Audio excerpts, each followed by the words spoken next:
God promised that he would never again send a worldwide flood.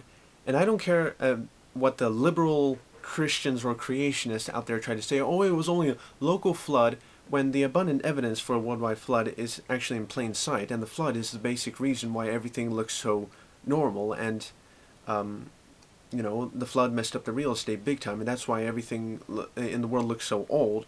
And then Charles Lyell comes along and says, oh no, it's slow, gradual processes, when actually he did that to discredit the Bible, because he knew that the Bible's truth was so accurate and legitimate. But the uniformitarianism, which is not actually a legitimate science, when, for example, cryptozoology is. But the reason why the flood had to be global is because God promised again never to send a flood like that again. And if it was only local, then God has repeatedly broken his promise, since we experience local floodings today.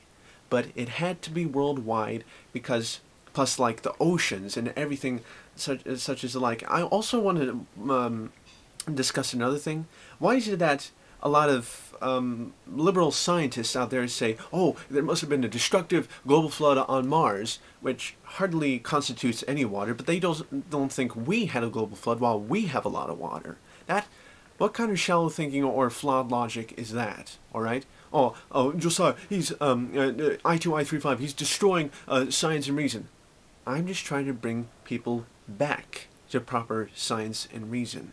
I want to help people get out of the mess they're in, okay? Upon proper deciphering and logical explanations for many areas in science and also other genres.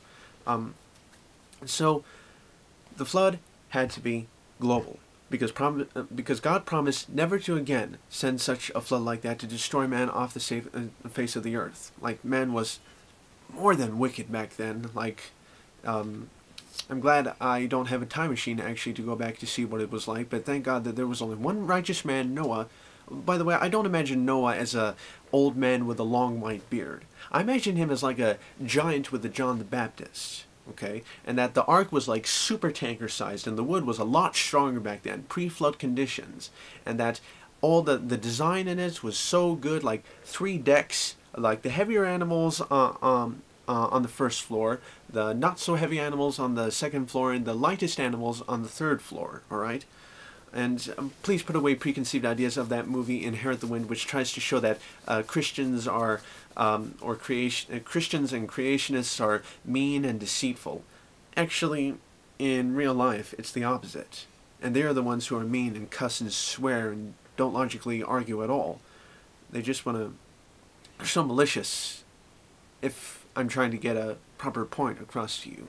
So the flood had to be global, and now where all the water is, it's in the oceans. You know, all the land that we see today is like Psalm 104, the mountains arose, the valley sank down, and the water rushed off. And the valley sank down, those are the trenches and gullies and etc.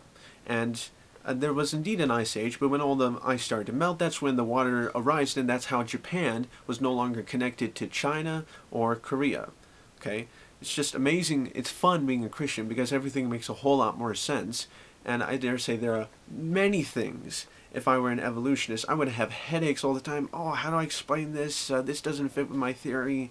Stuff like that. I'm just trying to get consistent in a truth denomination. Thank you.